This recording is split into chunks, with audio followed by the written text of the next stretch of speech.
And now for more on this, we are being joined by Daniel Levy from London. He is the president of the US Middle East Project and former senior advisor to the Israeli Prime Minister's office. Thank you so much for joining us here on WION. Good to be with you, Ananya.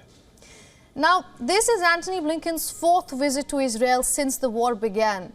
Do you think the visits have been successful, not only in solving the conflict in Gaza, but also stopping it from spilling over?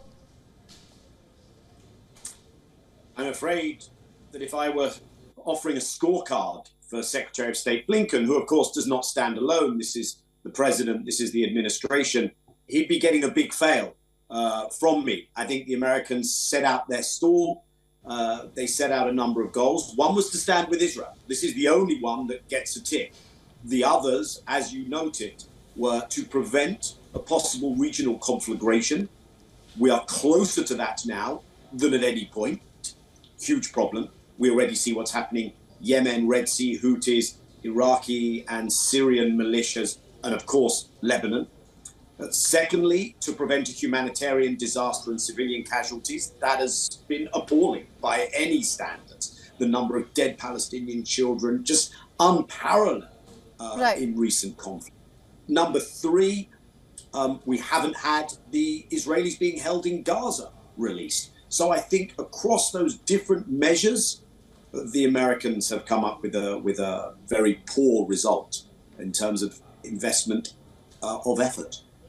Right. Mr. Levy, top Israeli officials are now saying that they expect the war in Gaza to continue for at least a year. How do you see the war ending? Well, I do think that the matter we just discussed, Ania, will be crucial, which is that America will need to lean in other ways if we're not going to have that nightmare scenario for a year.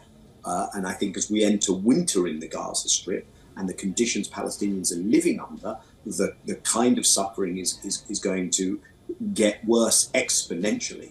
So I think it's going to be a combination of external pressure, perhaps internally Israelis getting sick of this going on. We're certainly not there yet. Perhaps seeing that the military mission is going nowhere. And then I draw our attention to one other important thing. Mr. Levy, you mentioned external pressure to be very critical to this.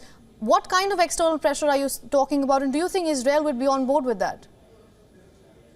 Well, of course, when you're the party that is being pressured, you're not, it's not something you welcome, it's not something you encourage. The question is, can it impact Israel? And here I would draw attention to an action taken by the government of South Africa in the International Court of Justice under the Genocide Convention. It has asked for an urgent call by the court for Israel to honor its obligations under that convention and to desist from certain measures. And I think that will cause either additional problems for the US or give the US some leverage. So when I talk about pressure, yes, America, crucial, but it shouldn't just be America. I think there's an entire world out there which can lean into this more, as the South Africans have done, and I think as we may see others do. I'm not saying that there'll be this immediate causal effect that Israel will end the war, but then you might create the conditions where Israel feels there's a cost and consequence for continuing and therefore has to calibrate a new way. All right, Mr. Levy, thank you so much for getting us all those insights. My pleasure, Ananya.